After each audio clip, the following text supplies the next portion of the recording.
오늘 창세기 16장 강의의 말씀으로 함께 은혜를 나누시겠습니다. 창세기 16장 1절로 3절을 보겠습니다. 아브라함의 아내 사레는 출산하지 못하였고 그에게 한 여종이 있으니 애굽 사람이요 이름은 하갈이라. 사레가 아브라함에게 이르되 여호와께서 내 출산을 허락하지 아니하셨으니 원하건대 내 여종에게 들어가라. 내가 혹 그로 말미암아 자녀를 얻을까 하노라 하매 아브라함이 사레의 말을 들으니라. 아브라함의 아내 사레가 그 여종 애굽 사람 하갈을 데려다가 그 남편 아브라함에게 첩으로 준 때는 아브라함이 가나안 땅에 거주한 지 10년 후였더라 했습니다. 이제 아브라함이 가나안 땅에 온 지 10년의 세월이 지났습니다. 그러니까 75세 때 갈대아 우르를 떠났으니까 이제 10년의 세월이 지나서 85세가 되었을 때입니다. 그리고 아브라함의 아내 사레는 아브라함보다 10살이 이제 적으니까 75세 때죠. 근데 이제 사레가 나이가 늙고 자신은 이제 아기를 가질 수 없다라고 생각을 한 것입니다. 갈대아 우르를 떠날 때는 분명히 하나님께서 그 민족을 이루겠다고 해주신 것을 믿고 이제 떠나서 가나안 땅에 왔습니다. 아마도 아브라함도 그렇고 사레도 그렇고 하나님께서 바로 아들을 주실 것이다. 그런 기대를 했을 수가 있어요. 근데 10년의 세월이 지나도 이제 자식이 없으니까 아브라함도 좀 의심이 들었습니다. 그래서 지난 장에서 보면은 아브라함도 하나님께 자기 종 엘리에셀을 후계자로 삼겠다 이런 말을 한 것을 우리가 알 수가 있습니다. 근데 이제 사레 역시 이제는 아기를 가질 수 없다라고 아예 그렇게 부정적으로 생각을 했습니다. 그래서 사레는 자기 여종인 하갈을 이제 아브라함에게 첩으로 주어가지고서 하갈이 이제 자기 여종이니까 당시에 이제 그 자기 종이 이제 자식을 낳으면 마치 자기 아이처럼 이렇게 키울 수 있기 때문에 그렇게 생각을 해서 하갈을 아브라함에게 첩으로 주게 된 것입니다. 아브라함도 거기에 대해서 딱 거절하지 아니하고 그것을 받아들인 거 보면은 아브라함 역시 믿음이 많이 흔들려 있는 그런 상태다라고 볼 수가 있습니다. 그래서 결국에는 이 하갈을 통해서 이스마엘이 태어나게 되고 이 이스마엘로 인해서 이 이스라엘 그리고 이스마엘 그 후손으로 인해서 그 이후의 역사에 많은 어려움이 있는 것을 보게 됩니다. 오늘 이 말씀을 통해서 우리가 생각을 해야 될 것은 하나님의 약속을 받았으면 끝까지 그 말씀 붙잡고 끝까지 인내하는 이 인내가 이루어져야 된다는 것입니다. 하나님께서는 우리에게 이러한 어려움을 통해서 인내의 훈련을 시킨다는 사실을 잊지 마시기를 바랍니다. 성경 말씀에 우리가 인내를 가지고 결실을 맺어야 할 것에 대해서 말씀들을 하고 있습니다. 누가복음 8장 15절에 보면은 좋은 땅이 있다는 것은 착하고 좋은 마음으로 말씀을 듣고 지키어 인내로 결실하는 자니라 했습니다. 우리 마음밭이 여러 가지 마음밭이 있죠. 길가와 같은 마음, 돌짝밭 같은 마음밭, 또 가시떨기 같은 마음밭, 또 좋은 땅과 같은 마음밭이 있는데 좋은 땅과 같은 마음밭이라는 것은 하나님 말씀을 받아서 그 말씀을 인내로서 결실하는 것이다라는 것입니다. 말씀을 듣고 지키어서 인내로서 결국은 열매를 맺는 것이다. 그러한 인내가 없이는 결코 우리가 좋은 결실을 맺을 수가 없습니다. 히브리서 10장 36절에서도 너에게 인내가 필요함은 너희가 하나님의 뜻을 행한 후에 약속하신 것을 받기 위함이라 했습니다. 하나님 약속하신 것을 받기 위해서는 하나님이 주실 때까지 인내할 수 있어야 된다는 것입니다. 야고보서 1장 3절 4절에서는 이는 너희 믿음의 시련이 인내를 만들어내는 줄 너희가 알리라. 인내를 온전히 이루라. 이는 너희를 온전하고 구비하여 조금도 부족함이 없게 하려 함이라고 말씀을 하고 있습니다. 믿음의 시련, 믿음의 훈련, 믿음의 단련을 하나님이 시키시는데 그 목적이 인내를 이루게 하기 위해서이다 하는 사실입니다. 그러므로 사랑하는 성도 여러분, 하나님의 약속과 말씀을 받았고 하나님 주신 꿈을 가졌다면 끝까지 인내해서 아름다운 결실을 맺게 되시기를 예수님의 이름으로 축원합니다. 4절로 6절 말씀을 보겠습니다. 아브라함이 하갈과 동침하였더니 하갈이 임신하며 그가 자기의 임신함을 알고 그의 여주인을 멸시한지라. 사레가 아브라함에게 이르되 내가 받는 모욕은 당신이 받아야 옳도다. 내가 나의 여종을 당신의 품에 두었거늘 그가 자기의 임신함을 알고 나를 멸시하니 당신과 나 사이에 여호와께서 판단하시기를 원하노라. 아브라함이 사레에게 이르되 당신의 여종은 당신의 수중에 있으니 당신의 눈에 좋을 대로 그에게 말하 하며 사레가 하갈을 학대하였더니 하갈이 사레 앞에서 도망하였더라 했습니다. 아브라함과 하갈이 동침을 해서 하갈이 임신을 하게 되었습니다. 자기 여주인은 아기를 갖지 못하고 임신하지 못하는데 종의 신분인데 자기는 이제 아기를 잉태했으니까 이 하갈이 이제 자기 본분을 벗어나서 교만한 마음이 드는 것입니다. 야, 내가 이래도 여주인보다 낫다. 나는 우리 주인 아브라함의 아기를 내가 임신을 했으니까. 그러면서 이제 그때부터 자기 본분을 잊어버리고 종의 신분이라는 것을 잊어버리고 여주인을 사라를 막 멸시하는 그런 행동을 하게 되었다는 것입니다. 그렇게 사라를 멸시를 했다는 것은 이 하갈이 겸손하지 않고 교만한 마음이 들었기 때문인 것입니다. 나는 이렇게 종인데 이렇게 아브라함 주인님의 자식을 내가 잉태를 했다 하면서 종의 신분이라는 것을 잊어버리고 그렇게 주인을 멸시하는 행동을 하게 되었다는 것입니다. 그것은 성경에서 누누이 우리가 교만해서는 안 된다는 것을 성경은 말씀하고 있습니다. 잠언서 18장 12절에 사람의 마음의 교만은 멸망의 선봉이요 겸손은 존귀의 앞잡이니라 하시니 교만하게 되면 결국은 멸망길로 가게 된다는 것입니다. 베드로서 5장 5절 말씀에도 젊은 자들아 이와 같이 장로들에게 순종하고 다 서로 겸손으로 허리를 동이라. 하나님은 교만한 자를 대적하시되 겸손한 자들에게는 은혜를 주시느니라 했습니다. 교만이라는 것은 자기 본분을 잊어버리고 자기 위치를 벗어나서 행동하는 그런 것을 또 교만이라고 할 수 있습니다. 자기 위치를 잘 알고 거기에 맞게끔 행동을 해야 되는 것입니다. 좀 잘 되면 그냥 마음이 높아져 가지고서 자기 본분을 벗어나서 우쭐거리면서 자만하고 오만한 행동을 한다는 것은 바로 교만한 마음이 들었기 때문인 것입니다. 이러한 하나님 앞에서 교만한 마음은 하나님께서 교만한 자를 대적하신다고 했어요. 겸손한 자들에게는 은혜를 주신다고 했습니다. 우리가 하나님 앞에서나 또 사람 앞에서나 우리가 은혜를 받으려면 항상 겸손한 마음을 가지고 나아가야 될 줄 믿습니다.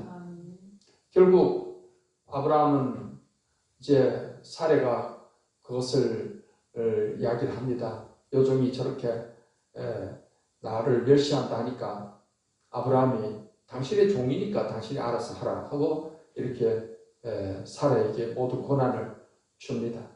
그래서 결국 하갈은 거기서 쫓겨나게 되는 것입니다. 교만함 때문에 결국 하갈은 그 보금자리를 떠나서 황량한 광야로 쫓겨나게 되었던 것입니다. 오늘 7절로 9절 말씀을 보겠습니다. 여호와의 사자가 광야의 샘물 곁 곧 술길 샘 곁에서 그를 만나 이르되 사레 여종 하갈아 네가 어디서 왔으며 어디로 가느냐 그가 이르되 나는 내 여주인 사리를 피하여 도망하나이다. 여호와의 사자가 그에게 이르되 내 여주인에게로 돌아가서 그 수하에 복종하라 했습니다.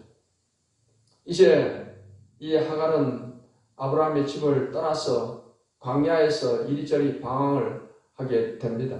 광야의 샘물 곁, 곧 술길 샘 곁에서 이 하갈은 여호와의 사자를 만나게 됩니다. 여호와의 사자가 사례 여종 하갈에게 이렇게 묻습니다. 네가 어디서 왔으며 어디로 가느냐? 그러자 하갈이 말하기를 나는 내 여주인 사례를 피하여 도망하나이다. 그때 여호와의 사자가 말하기를 내 여주인에게로 돌아가서 그 수하에 복종하라 했습니다. 그래서 이제 하갈은 그 여호와의 사자의 말을 듣고 다시금 아브라함의 집으로 돌아가서 이제는 고분고분하게 사라에게 순종하는 그런 자세를 갖게 되는 것을 볼 수가 있습니다. 오늘 이 말씀에서 여호와의 사자가 이 하갈에게 뭐라고 물었습니까? 네가 어디서 왔으며 어디로 가느냐? 어디서 와서 어디로 가느냐? 네가 있어야 될 위치가 어딘지를 아느냐? 네가 있어야 될 위치를 떠나서 지금 어디에 있느냐? 하갈이 있어야 될 그런 위치를 확인시켜 주는 것입니다. 하갈은 사례의 종입니다. 당연히 사례를 섬겨야 되는 그런 위치에 있어야 될 그런 여종이에요. 그런데 그 위치를 지금 벗어난 것이죠. 그 여주인에게 멸시하는 행동을 하고 교만한 행동을 해서 결국 쫓겨나서 지금 도망다니는 그런 신세로 있게 되는 것입니다. 여호와의 사자는 그것을 다시 한번 확인시켜 줍니다. 그러면서 이 여주인에게로 가서 복종을 하라 하고 이렇게 하갈이 있어야 될 그 위치를 다시 한번 확인시켜 주는 것을 알 수 있습니다. 아담과 하와가 선악과를 따먹고 그들의 마음속에 두려움과 부끄러움이 밀려왔습니다. 그래서 하나님께서 저녁에 서늘할 때 동산에 거니시게 되었을 때 이 아담은 하와는 나무 뒤에 숨어 있었습니다. 이 숨어 있는 아담을 하나님이 찾으시면서 물으셨습니다. 여호와 하나님이 아담을 부르시며 그에게 이르시되 네가 어디 있느냐 하고 물으셨습니다. 하나님께서 지금 아담이 어디에 숨어 있는지 몰라서 네가 어디 있느냐라고 찾으신 것이 아닙니다. 하나님은 다 아시죠. 하나님께서 이렇게 아담에게 물으신 것은 네가 있어야 될 위치가 어디인데 지금 어떤 위치에 떨어져 있느냐 이것을 확인시켜 주는 것입니다. 아담이 있어야 될 영적인 위치를 하나님께서 물으시는 것입니다. 그래서 아담이 정말 하나님을 섬기면서 이 에덴의 동산의 모든 것을 다스리면서 있어야 될 그런 위치를 이제 벗어나서 하나님 명령을 거역하고 선악과 열매를 따먹고 지금 두려움과 불안함과 또 부끄러움 가운데 있는 그 위치를 생각하게 하시는 것입니다. 그렇게 하시는 것은 진정으로 잘못한 것을 알고 깨닫고 하나님 앞에 회개하기를 바라는 그런 하나님의 뜻이 담겨져 있는 것입니다.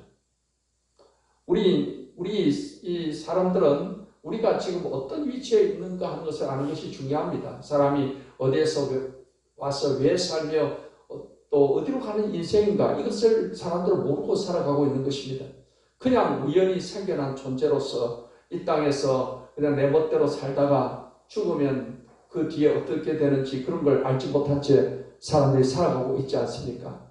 하나님께서는 성경 말씀을 통해서 우리가 어디에서 왔고 또 어떻게 살아야 되며 또 우리가 장차 어디에 가는 존재인가라는 것을 성경을 통해서 하나님은 우리에게 분명히 말씀해 주시는 것입니다. 그래서 우리가 복음을 듣고 이제 성경 말씀을 통해서 우리가 이런 위치에 있구나. 하나님을 떠나서 살고 있구나. 죄악 가운데 살고 있구나. 그리고 우리를 지으신 분은 하나님이시고 하나님께서 우리에게 생명을 주셨고 우리가 이 땅에 사는 동안에 이제 구원받고 하나님을 잘 섬기며 살다가 우리는 이 세상을 떠나게 되면 하나님이 계신 천국에 가든가, 그렇지 않으면 영원한 지옥에, 영원한 멸망의 형벌에 가든가, 그렇게 된다는 사실을 우리가 알고 우리는 하나님을 잘 믿고 섬기면서 영원한 천국을 바라보면서 소망 가운데 살아가는 것이, 그것이 바로 인생을 잘 사는 것이고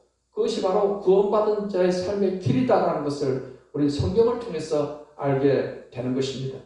그래서 우리가 이 하나님 말씀을 통해서 우리가 있어야 될 위치를 알게 되고 우리가 가야 될 목표를 분명히 알고 살아가게 되는 것입니다.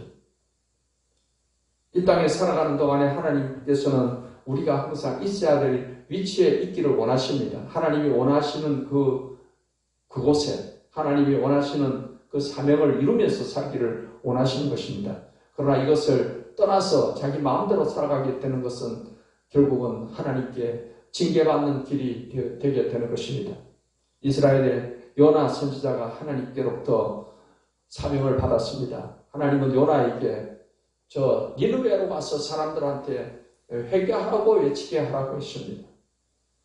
요나는 니느웨에 가서 사람들에게 이 회개하라고 외치는 것을 하기를 싫었습니다. 왜냐하면 니느웨 사람들은 이스라엘을 괴롭혔던 사람들이기 때문에 차라리 회개하지 않고 하나님께 징벌을 받아서 멸망을 하기를 또 원했던 것입니다. 그래서 요나는 자기가 있어야 될 위치, 가야 될 곳, 자기의 사명을 다 일부러 내팽개치고 다시스로 가는 배를 타고 도망을 가게 되었던 것입니다. 이렇게 자기가 있어야 될 위치를 떠나서 하나님 명령을 거스리고 도망가는 이 요나를 하나님께서는 그냥 두지 않으셨습니다. 하나님께서는 요나가 타고 가는 그 배가 큰 풍랑을 만나서 파손될 그런 위기를 갖게 해서 결국 배 사람들이 누구 때문에 이러한 풍랑이 왔는지 제비를 뽑게 되었고 요나가 제비에 걸렸습니다. 그래서 요나는 제물로 바다에 던져지게 된 것입니다. 하나님께서는 이 풍랑을 통해서 요나를 회개할 수 있도록 그러한 기회를 주셨던 것입니다. 하나님께서 큰 물고기를 준비하셨다가 요나를 삼키게 했던 것입니다. 요나는 물고기 뱃속에서 하나님께 간절히 회개하면서 기도했습니다.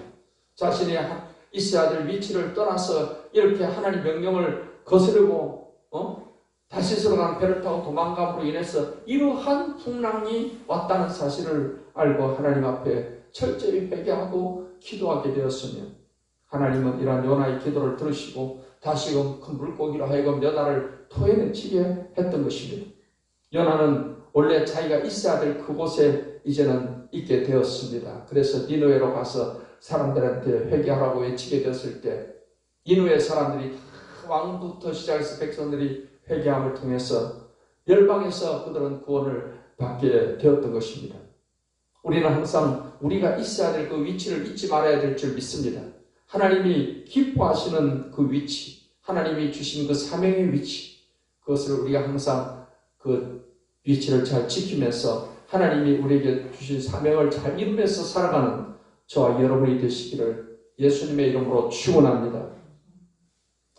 10절로 12절 말씀을 보겠습니다. 여호와의 사자가 또 그에게 이르되 내가 네 씨를 크게 번성하여 그 수가 많아 셀 수 없게 하리라. 여호와의 사자가 또 그에게 이르되 네가 임신하였은즉 아들을 낳으리니 그 이름을 이스마엘이라 하라. 이는 여호와께서 네 고통을 들으셨음이니라. 그가 사람 중에 들나귀같이 되리니 그의 손이 모든 사람을 치겠고 모든 사람의 손이 그를 칠지니 그가 모든 형제와 대항해서 살리라 하니라 했습니다. 하나님께서는 이제 하갈을 통해서 태어난 그 아들을 통해서도 그 민족을 이루게 하셨습니다. 왜냐하면 아브라함의 자손이기 때문에 하나님께서 이 하갈에게 그런 약속을 하십니다. 내 씨를 크게 번성하여 수가 많아 셀 수 없게 하리라 했습니다. 그리고 이제 아들을 낳을 것인데 이름을 이스마엘이라고 하라고 말씀을 하십니다. 그리고 이제 이스마엘은 사람 중에 들나귀같이 되리니 그의 손이 모든 사람을 치겠고 모든 사람의 손이 그를 칠지며 그가 모든 형제와 대항해서 살리라. 결국 이제 앞으로 태어날 그런 이삭과 대항해서 사는 그런 위치에 있게 될 것임을 말씀을 하십니다. 창세기 25장 16절에 보면은 이스마엘의 후손들에 관한 말씀이 기록되어 있습니다. 이들은 이스마엘의 아들들이요 그 총과 부락대로 된 이름이며 그 족속대로는 12 지도자들이었더라 했습니다. 이스마엘을 통해서 12 지도자, 12 족속의 조상이 되게 됩니다. 그래서 이제 오늘날에 그 아랍인들은 자기들의 조상이 이스마엘이다 이런 생각을 가지고 있습니다. 그리고 아랍인 또 중동에 있는 그 사람들을 통해서 이슬람교가 생겨나게 되었던 것입니다. 무하마드가 이제 이슬람교를 창시하게 됩니다. 이슬람교는 그들도 아브라함이 자기들 조상이라고 말을 합니다.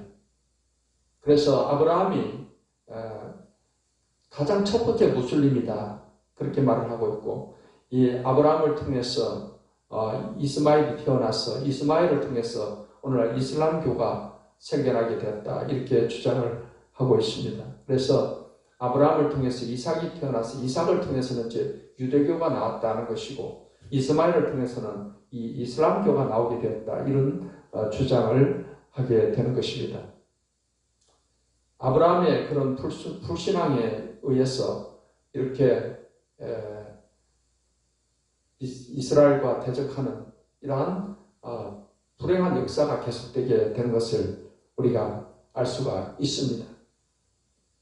13절부터 14절을 보겠습니다. 하갈이 자기에게 이르신 여호와의 이름을 나를 살피시는 하나님이라 하였으니 이는 내가 어떻게 여기서 나를 살피시는 하나님을 배웠는고 하니라. 이러므로 그 셈을 부엘라 헤로이라 불렀으며 그것은 가데스와 베렛 사이에 있더라 했습니다. 이제 하갈은 여종에 불과한 자기를 하나님의 사자가 이렇게 직접 찾아와서 이렇게 장차 또 이스마엘이라는 아들이 태어날 것이고 이스마엘도 큰 민족들을 이루게 될 것이라는 그런 말씀을 주셨을 때 하갈은 굉장한 위로를 받게 되었을 것입니다. 하나님께서 이 여종에 불과한 자기를 이렇게 살펴주시구나, 자기를 이렇게 보살펴 주시구나. 그래서 이 살피신다, 그것을 개역 한글 성경에서는 감찰하신다 이렇게 표현하고 있습니다. 감찰하시는 하나님. 그래서 거기서 그는 그렇게 살피시는 하나님을 이라고 고백을 하게 됩니다. 성경 말씀에 보면 하나님께서는 온 땅을 두루두루 살피시고 감찰하시는 분이시다 는 말씀을 하고 있습니다. 역대하 16장 9절에 보니까 여호와의 눈은 온 땅을 두루 감찰하사 전심으로 자기에게 행하는 자들을 위하여 능력을 베푸시나니 이 일은 왕이 망령 때에 행하였음즉 이후부터는 왕에게 전쟁이 있으리다 하며, 하나님의 눈은 온 땅을 두루 감찰하시니 어떤 사람을 찾고 있습니까? 전심으로 하나님께 향하는 사람들, 하나님께 전심으로 향하는 그런 사람의 마음을 하나님이 다 감찰하시고 그런 사람에게 하나님은 능력을 베푸신다는 것입니다.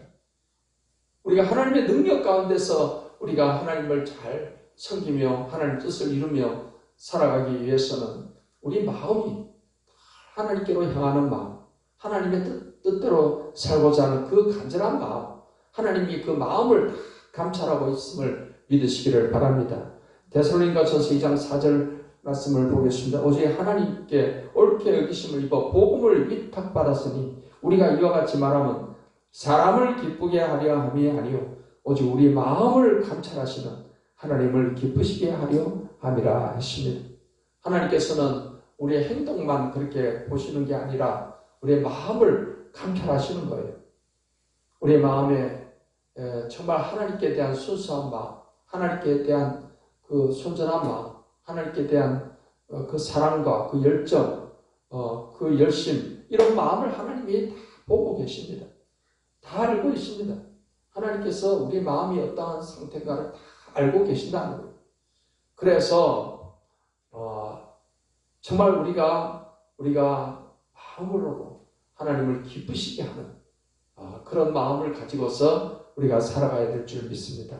그래서 하나님께서 보실 때 정말 하나님께로 온전하게 마음을 다하는 그런 사람을 하나님이 찾으시고 그런 사람에게 능력을 주셔서 하나님의 뜻을 이루게 하시는 것입니다. 하나님 앞에 여러분 마음이 정말 하나님을 기쁘시게 하는 마음으로 서게 되시기를 예수님의 이름으로 축원합니다. 15, 16절을 보겠습니다. 하갈이 아브라함의 아들을 낳음에 아브라함이 하갈이 낳은 그 아들을 이름하여 이스마엘이라 하였더라 하시니 하갈이 아브라함에게 이스마엘을 낳았을 때 아브라함이 86세였더라 하시니 하갈이 이제 다시금 아브라함의 집에 들어가서 이 사라에게 잘 순종하고 그런 가운데 이제 드디어 아들이 태어났습니다. 이름을 이스마엘로 이제 아브라함이 이스마엘로 지은 거 보면은 이제 하갈이 그 광야에서 하나님의 사자를 만났던 이야기를 아브라함에게 다 했을 것입니다. 그래서 아브라함은 이 아들 또 하나님께서 앞으로 그러한 큰 민족을 이루게 하시는구나 그 사실을 알고 아마 아브라함도 좀 위로가 되었을 것입니다. 그래서 아브라함이 86세 때 드디어 이제 이스마엘이 태어나게 된 것입니다.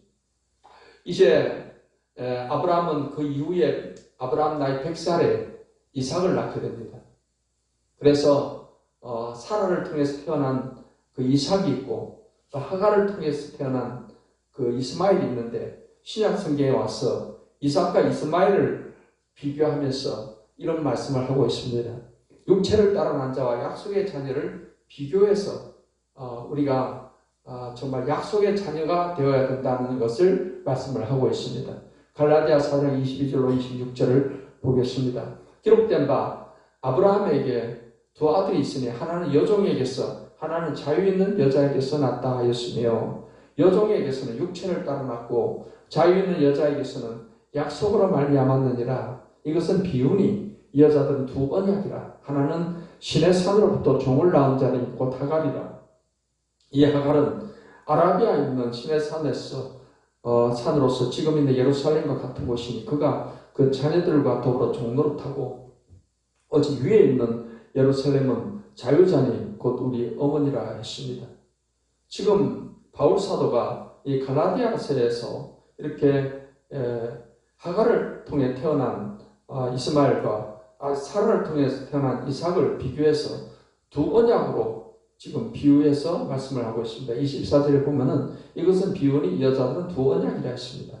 이 두 언약이라는 것은 하나는 옛 언약을 말합니다. 그 신의 산에서부터 하나님께로부터 이스라엘 백성 율법을 받으면서 그 언약을 한 것을 옛 언약으로 말씀을 하고 있고 또 하나는 이제 새 언약, 즉 예수님께서 자신의 그 몸과 흘리신 피를 기념하게 하면서 새 언약을 세우신 이 새 언약을 이야기를 하고 있는 것입니다. 그래서 지금 갈라디아서에서는 예수님을 믿으면서도 율법을 지켜서 의를 얻으려고 하는 그런 사람들에 대해서 바울은 그게 잘못됐다라는 것을 계속해서 강조하고 있는 그런 내용입니다.